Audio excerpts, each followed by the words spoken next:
Welcome to a very sleepy Nicole this morning. Today is a Saturday and last night I decided that this weekend I want to try and do a little solo 24-hour readathon. I will be sleeping. I'm not even going to attempt to read for 24 hours straight because that just won't happen. I'm already super tired, as you can tell by my puffy designer eye bags. I'm getting my hair done at 10 AM.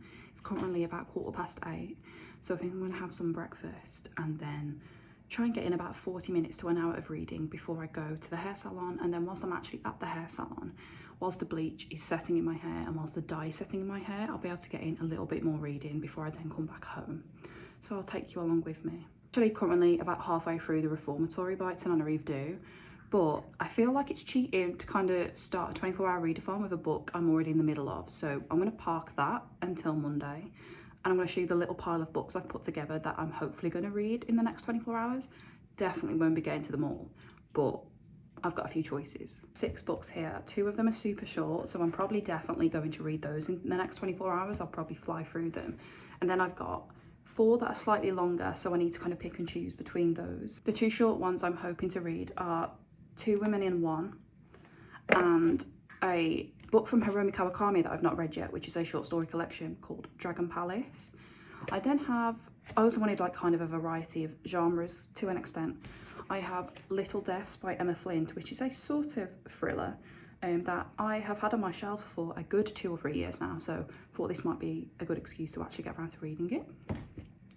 I have Dark Matter by Michel that so many people I've seen recommending this. It is kind of an Arctic based horror, which sounds like my dream. I don't know if anyone else is into this, but I really like books that have extreme ends of the weather spectrum. I feel like it adds a bit of a extra layer to the atmosphere. I then have Rejection, which is a short story collection I recently spoke about in my haul. Although I've literally only just put this on my shelf a couple of weeks ago, everyone on earth is telling me I need to read this ASAP because they think I'm going to love it. So I kind of just want to get to it now because curiosity is killing me. And then we have Clean, which is a novel from Chile that has been translated. And I've heard nothing but good things about this. I think this is about a nanny who works for a wealthy family and uncovers some kind of dark secrets. I'm not going to make any decisions on what I'm reading right now. I'm just going to pick and choose depending on my mood throughout the day. I'll definitely be taking one of the shorter ones to the hair salon because I'll probably be able to finish it. But I'm going to go get some breakfast now and then we'll get a timer started and we'll start reading.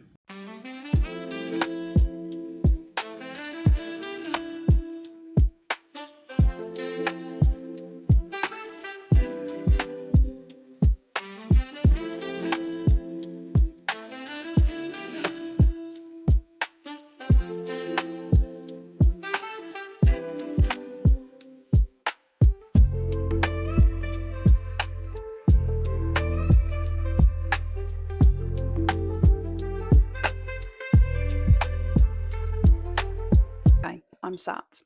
I have my hot cross buns, I've got my coffee, and I think I'm going to start with Dragon Palace by Hiromi Kawakami, which I believe is supposed to be quite a strange short story collection, including a shape-shifting con man, a woman who falls in love with her 400-year-old ancestor, and a kitchen god with 3 faces.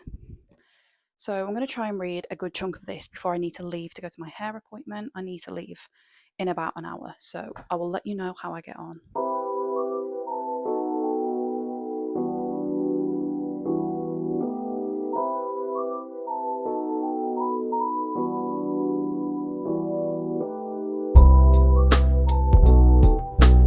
Up reading Dragon Palace for about 35 minutes, something like that. I am 68 pages in, but it does actually only start on page 9, so kind of 50 something pages in.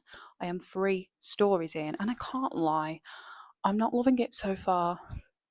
The first 2 were kind of nonsense, and the third one I just read is about an old man who is sort of also a fox, and he's kind of crossing the boundaries with his caregiver. And it started off quite uncomfortable, but by the end it was kind of heartfelt. So that's probably my favourite story so far. For me, Hiromi Kawakami is a very middle ground author because all of the books I've read from her I've liked, but I've not necessarily loved them. None of them have blown me away. I was hoping this one might change that, but I don't think it's going to. But I think it'll still be a fun, quick read.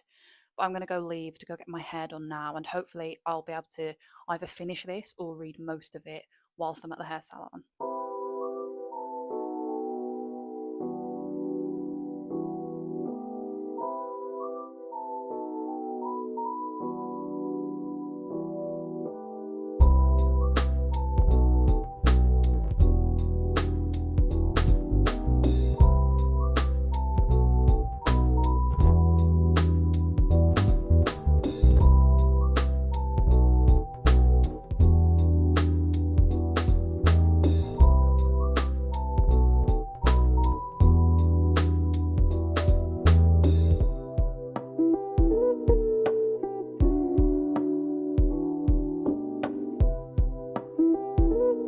As you can probably tell, I'm back from the hair salon now. I was there for 3 hours and I've just had some lunch. So some time has passed. It's now like 1:30 p.m.-ish. So we have lost some hours in this readathon, but I did finish Dragon Palace. On my way home, I popped into Bird and Blend because I am a coffee drinker. I am not a tea girl, but I really want to be a tea girl because I want to have a nice hot beverage of an evening when I'm reading my books, but I don't want to be drinking coffee at 9 p.m. But I hate English breakfast tea. I've tried so many fruit teas and I just don't like any of them. So I thought I'd go to Bird and Blend, which, if you don't know what it is, it's a shop that sells like a million different flavours of tea. So I thought I'd go in there and see what they could recommend me based on my kind of requirements. I thought I'd quickly show you which teas I picked up before I move on to actually reading another book. I picked up 3, and you can pay a couple of pounds for like a sample of different ones because she said that was the best thing to do rather than buying like a £10 box of tea that I might not like. So I got salted caramel chai, which she let me smell, and it smelled gorgeous. I got butter brew. All of these, she said, you can turn them into like tea lattes with steamed milk, or I could just put a dash of milk in. They're all quite creamy teas. And then the last one is chocolate digestives, which obviously smells amazing. So I'm probably going to try one of those later in this video. I just need to pop to the shop and get some more oat milk. We'll now actually report back on what I thought of Dragon Palace. I have an energy drink because, quite frankly, I'm going to need one because I didn't sleep very well last night. And we have a long day ahead of us reading lots of books. So yeah, I finished Dragon Palace whilst waiting for my hair dye to set in the salon, and I'm very sad to report I think I'm going to rate this 2.5 stars. By the way, if you can hear annoying sounds in the background, my cats are currently having a fight. This is supposed to be a weird short story collection, and the premise of each story is definitely weird and definitely intriguing and sounds like it's going to be super fun and crazy. But for me, the majority of them really fell flat. Concepts were there, but they just weren't executed very well. They didn't really go anywhere. There wasn't much behind the stories other than the concept. I didn't feel any connection to any of the characters. Nothing shocked me. The writing wasn't particularly life-changing. I don't know. I just feel really disappointed by this one. I did obviously already mention earlier that Hiromi Kawakami for me is an author I have very mixed feelings about. So I am sad to report I didn't love this one. I think my favourite story was the last one, which was called Seahorse, which is about a woman who comes from the sea, comes to Earth, and she has a variety of husbands. When one husband gets fed up of her, he passes her on to the next one, and eventually she will return to the sea. And that one was quite tender. It had quite a good atmosphere to it. It was set in a seaside town with some rundown video rental shops, and there was a storm. It was almost like the setting was a part of the characters. So that one I really, really liked, but the rest of them, I've kind of already forgot them, even though I literally read them a few hours ago. I think I've decided the book I'm going to move on to next is Clean, because I want something juicy. I want something that's going to grab me, and Latin American literature never lets me down. This book starts with a girl dying, and then we have Estella, who is a nanny to a wealthy family, and she is talking to us from behind a locked door and is explaining to us the events that led her there. Like I said earlier, I've only heard positive things about this, so I'm going to go get comfy on the sofa now with a blanket and start tucking into this. When you read a hardback, are you the type of person who takes off the cover, or do you leave it on? Because I know some people like leaving it on to fidget with whilst they're reading. But I cannot read a hardback with the cover still on. It actually drives me insane.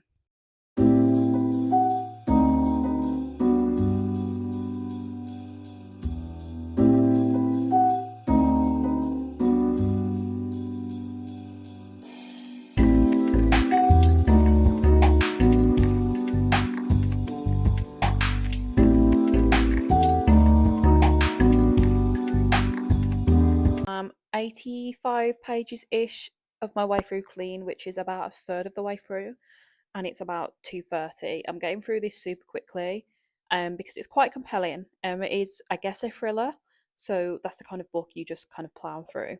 And the font isn't tiny, so I'm getting through it pretty quickly, and I'm enjoying it.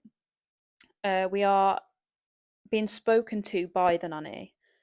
She is talking to us directly, which I haven't read a book with that kind of tense in a really long time. And I think it can be done really well, but it can also be done in a very cringe way. But it's done very well in this. Not a whole lot has actually happened. She's telling us about how she got the job as the nanny for this family, how the wife and husband treat her. They actually treat her quite well.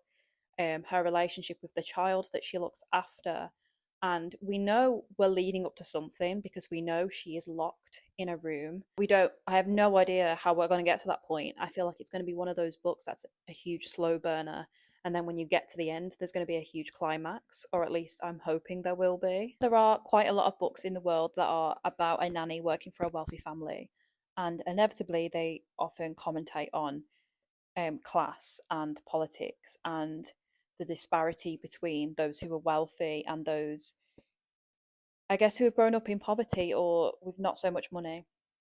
And there's one little bit on page 47 in this book that I really liked that kind of gives a really subtle example of this, but it's so effective. So the child of this family that she's looking after has grown a bad habit of biting her nails and biting the skin around her nails. So there's this little paragraph here I'll read for you. She says, I kept thinking about the girl, about her nails, about the sudden grown upness of that gesture, about her chubby idle hands, always ready to pop those nails into her mouth for them to be destroyed by her teeth. I never bit my nails. My mama didn't either. I suppose for that you'd need to have your hands free. And I just thought that was such a subtle way of explaining the disparity in the lifestyle of people who have grown up never really having to work a laborious job, a physically laborious job, having to use your hands. And then in comparison, people from working class backgrounds tend to work physically laborious jobs where their hands are the main instrument of their work. And I just really loved that little bit of writing. I'm going to stop yapping now and actually carry on reading the book.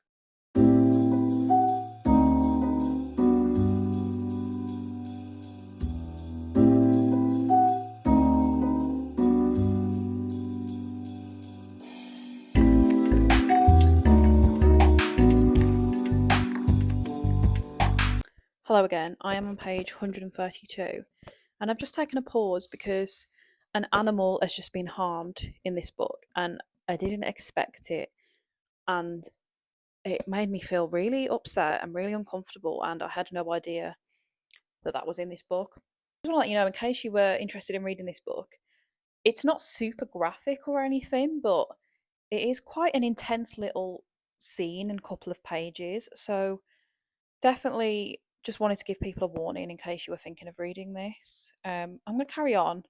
Hopefully there won't be any more of that. I have got about 80 pages left of clean, so only like a third left. It's about to turn 4, and I've just remembered I really need to take some vintage parcels, and the post office shuts at 6. So I'm going to try and fly through these last 80 pages, run to the post office, and then we'll come back and think about what book I'm going to read next.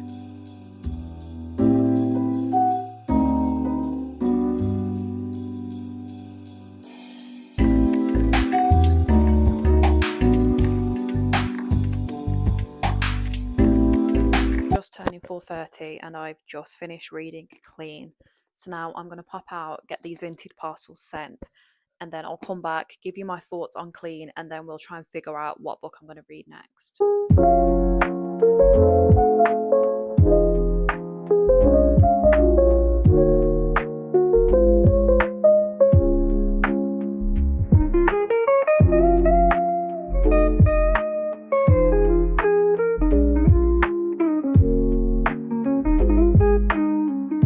Hello, I sent my parcels, I got a sweet treat, I've just had a shower. Now I'm going to sit down and do my skincare whilst I tell you my thoughts about clean. And then, you know, when you've got a couple of little chores that you need to do, and I just feel like I can't relax till they're done. Like, I need to take the bins out, I need to get rid of the recycling, I need to change the cat litters. And realistically, there's no rush. They could be done last thing before I go to bed, but I feel like I won't be able to enjoy my cozy reading experience if all my chores aren't done. So I'm going to do that after this, and then we're finally going to lock in and spend the entire rest of the night reading. Okay, so my thoughts on Clean. I liked it. I enjoyed it. I quite enjoyed it. There were a few scenes and pages that were quite upsetting because it involves animals being harmed, and I just don't like that. It wasn't a graphic and gory shock factor way. It definitely added layers to the story, added flesh to the characters. But yeah, I just didn't expect it. The ending is very open-ended, very ambiguous, definitely open to interpretation. It's not a book that answers all of your questions. For the most part, I think a lot of the sentences in this book were quite short and snappy, which made the whole thing really tense. I felt on edge almost the entire book. I was pacing through it, which I guess probably was the author's intention. So it did create this really anxiety-inducing atmosphere. If you're wondering, I'm using the Medicube Zero Pore Pads, toner pads. I don't think this is a spoiler, but towards the end of the book, the nanny begins to talk about reality and unreality. It's almost like she's losing her sense of self a little bit, which makes you realise that her narration all along could actually be very unreliable, where up until that point, I felt like we trusted her. Throughout hearing about this nanny's time with this family, we get dribs and drabs of her history, of where she came from, of her family, of her mum and cousin. And there is something that happens with her family that then causes a domino effect for the rest of the book. However, other than that, I actually don't feel like her background added all that much, really, for some reason. I don't think it actually added any more depth to her character. I think her character was realistic enough already. I wouldn't say that the concept of this book is anything new or groundbreaking. It's definitely something I've seen before. But I still really enjoyed it. It's still a book I definitely recommend. 260 pages, but it definitely didn't feel that way. It felt a lot shorter than that. I felt like I was flying through it. Obviously, as a nanny, she cooks most of the meals for the family, and there was one element that I quite liked in terms of how the author portrayed the passing of time. So obviously the nanny's cooking these meals, and at one point she realizes that there's no salt in the house for her to season the food. There's none left in the shaker, there's none left in the pot. Goes to the pantry and the whole kilogram bag of salt has gone. And that makes the nanny realize, oh wow, I've really not been self-aware for the past few months, because we've flown through this kilogram bag of salt without me even realizing that much time had passed. Not like a new favorite 5-star read, but it's one that I will definitely be recommending to different people. It's definitely an author I would read from again. I think I would give it between 3.5 and 4 stars. I'm not too sure. I feel like I need to sit on my thoughts a little bit longer. And I think sometimes weeks after finishing a book, you've realised it's not left your mind. And that makes you want to bump up your star rating. So I'm going to ponder over that a little bit. But definitely want to recommend checking out if you want a short, fast-paced, stressful, captivating book, I guess. Okay, chores are done. I'm going to lock in with the reading. I do need to have dinner at some point, but I've got leftover bolognese that just needs microwaving and just boiled pasta, so that won't really eat into my reading time. I'm going to choose between 3 books. I know I made a TBR earlier, but I'm adding an extra one to the pile. This is Dengue Boy by Michel Nieva. This is translated from Spanish. It'd be great if the book told me.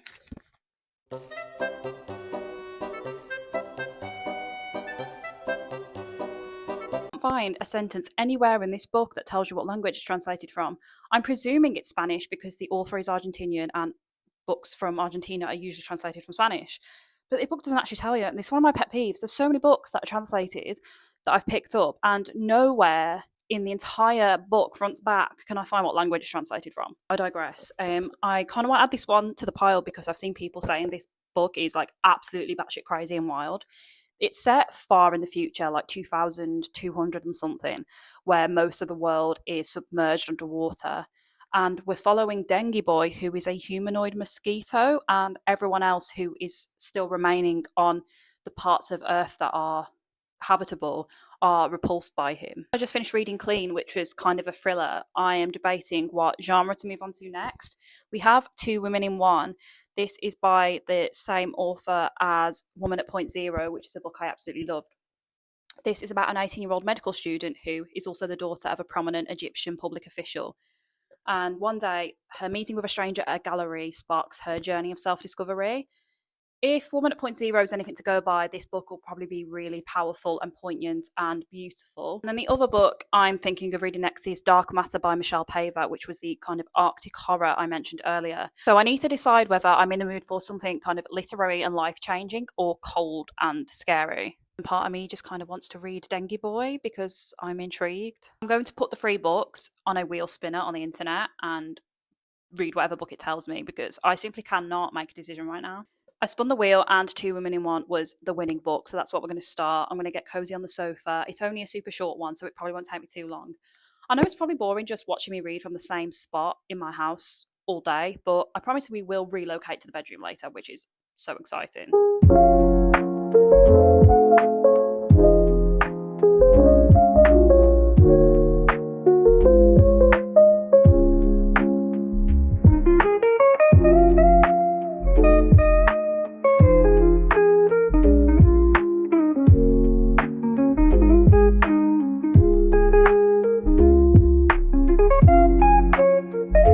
It's just turned 8:30 and I have finished Two Women in One.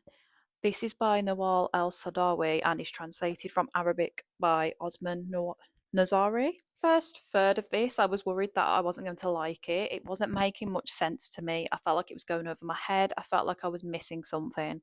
But then as we got into the second third and then the last part, I began to really love it. The student that we are following does not feel like she is living her own life. She feels like she's two people. One of them is the person she wants to be, who wants to fulfill her own desires and her own dreams and take her own path. But then most of the time she has to live as herself that everyone else wants her to be. She goes to medical school because her father wants her to. She's training to be a doctor because her father wants her to. She dresses a certain way and behaves a certain way because that's what men expect of her. I fell in love with this character by the end. She had so much about her. And this book really explores the different aspects to being an Arab woman that was so interesting and so complex and an important conversation to have. The character discusses how she is expected to have no sexual desire, not really have any sort of relationships with men, but then when she is in a marriage, an arranged marriage slash forced marriage, she then has to become the most sexual version of herself possible to please the man. A lot of this felt very powerful and made a lot of sense to me. But in my job, I support refugees and I work with people from all over the world. So I've learned a lot about different countries and their culture and the way their communities run and what their social expectations are. So I think if you don't have any sort of prior knowledge on that, it might be good to kind of read into it a bit more either before reading this book or after reading the book. This author is an absolutely beautiful writer. Every sentence is crafted so intentionally. This book is kind of written in a stream of consciousness style, which is why I was struggling with it a little bit in the beginning, but eventually you just kind of get into the swing of things. There isn't necessarily a plot to this book. There is no straightforward storyline. It is more of this character's thoughts and her reactions to things that are happening around her. I think I can pick a star rating for this yet. It's definitely a book that you need to sit with and think about for a while. There's so much packed into this book, even though it's like 140 pages. But I really liked it, and this is my second book from this author, and I definitely want to read the rest of her work. Apologise for the awful lighting. I've attached a clip-on light to my phone to try and make things a little bit better because the lighting in my flat is not great, and the sun has set now. Not that my flat gets any sunlight anyway, but now that it's getting dark and the lights are pretty dim, the camera quality is just not giving, so hopefully this brightens it up a little bit. Okay, so the 3 books I need to choose from next are Dark Matter, Dengue Boy, and Rejection. I know earlier on I did put Little Deaths in the pile and I said I probably should get to it because it's been on my shelf for years, but I'm not in the mood for it. And I don't know which book I want to read, so I'm just going to put these 3 books into a spin the wheel on the internet in a second, and that's what we're going to read. The wheel shows Dengue Boy, so that's what we're going to be reading next. How many hours are we in now? We are actually exactly 12 hours into the readathon. I have 12 hours left. This is a super short book. It is 200 pages, but the font is like not tiny. So I'll probably get through that pretty quickly. but I will be sleeping. I don't know what time, but I will be going to sleep. So when I finish this, I don't know if I'll be awake long enough to read one of these slightly longer books. So if we finish this and I still want to stay up and carry on reading, I don't know what we're going to get to then. Obviously, the readathon will end at 8:45 tomorrow morning because I started at 8:45 this morning. However, if I don't sleep till like 2 a.m., I'm not getting up at 7 to carry on reading for an hour. That's not happening. So we'll just see. Not to be a grandma going to bed at 9 p.m. on a Saturday night, but I think I might make one of those teas I bought earlier, get a little bit of chocolate, and then relocate with my books to the bedroom.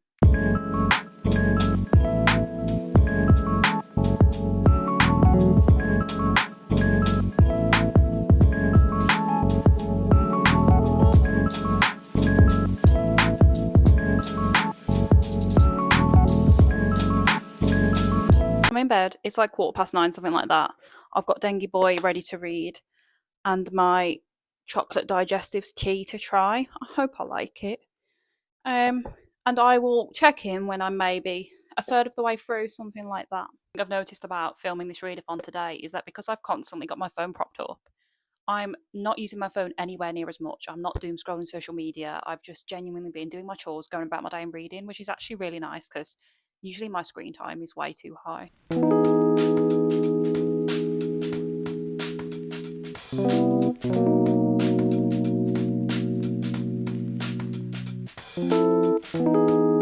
I am loving Dengue Boy so far. It's absolutely wild. There is something crazy happening on every single page. Horatio, please don't show everyone your bum.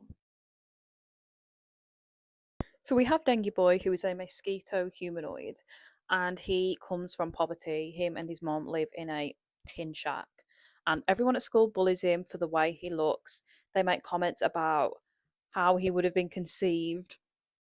And then we switch over to a girl called Renee, who is playing this virtual reality game. Point Dengue Boy is flying over the office where his mum works. It is like a stockbroker's, and they are making money from new diseases, new pandemics, because they are predicting them ahead of time, and then they can make loads of money by investing in the companies that will provide vaccines, etc. And Dengue Boy describes, at this point, Dengue Boy is actually Dengue Girl. Dengue Girl describes all these stockbrokers in the building watching the numbers on the screen go up and up and up, changing every 2 seconds. And all I'm envisioning in my head is the B movie. And you know, in the B movie where they go to get a job and there's a big screen with all the names of jobs and how many positions are left, and it's just changing every 2 seconds, and none of the Bs can get the job that they want. That is literally the only thing I'm picturing as I'm reading this right now. I've just finished Dengue Boy. It is about 11:40, almost quarter to 12, quarter to midnight. That book was absolutely wild. It was an absolute mind fuck because it plays so much with time and reality. A few different characters that end up all connecting in one way or another. And no matter how crazy it just got crazier. Like, it is one of the most bizarre books I've ever read. That's a bold statement from me because I read a lot of weird books, but I really, really enjoyed it. The ending lost me a little bit. It was kind of information overload, too much happening at once, like the last little chunk. But up until that point, I was really, really enjoying it, and it's a very visual book. Like, I was imagining this mosquito and all this crazy stuff happening in my head like it was a movie.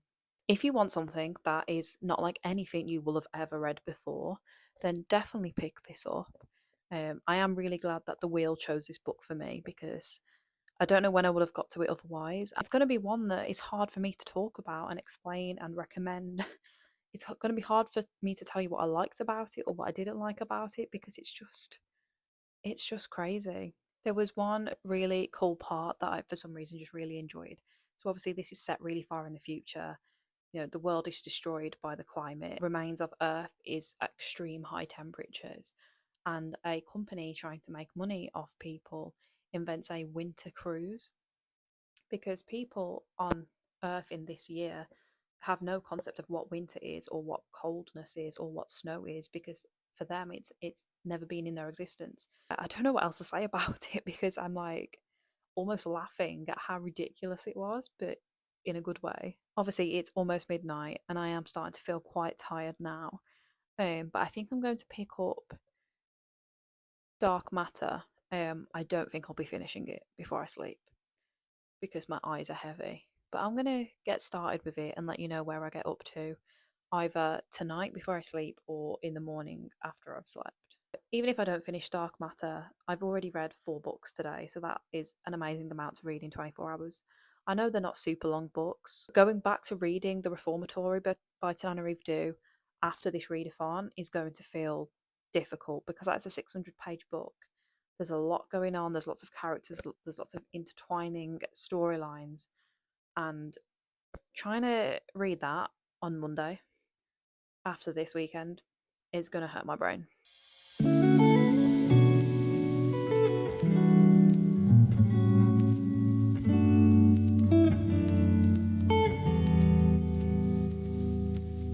As you can probably tell from the lack of update, I didn't read for too long last night. I ended up going to sleep because I was so tired.